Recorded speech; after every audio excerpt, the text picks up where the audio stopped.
when I started Kabbalah, I was in graduate school and I was really struggling in graduate school, like really struggling. And so the goals that I had, the first goal that I had, and then I was like, that's a bad goal. So I switched it. But like the first goal that I had, I was like, I really want to like, it was like, there was some other stuff, but I was like, I really like want to have a boyfriend by the end of this class. Insane goal. Anyway.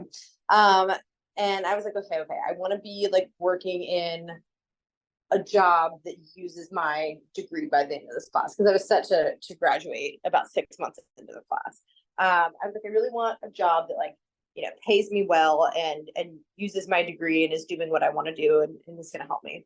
That's in the boyfriend. And so like I say all of that to say that then I'm going to tell you both goals first, and then I'm going to tell you what my life looks like today. So then this year in the class, my goal was so I have recently started a nonprofit organization that serves the exact population that I do want to serve. And my goal was to have an operational like house like set to serve 8 youth and and that was my goal like that I set at the beginning of this round of Kabbalah. And so what my life looks like today is that have I am actually in my dream job. I am my terminal job already this quickly into my career.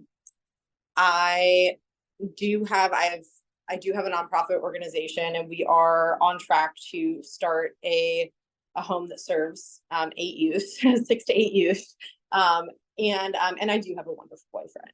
So like that is what my life looks like today. And like none of that felt possible when I started Kabbalah. Like it really, really didn't. And it's funny to me now, like to think back on that. It's funny to me now to think about where I started because like truly like my expectations were so low.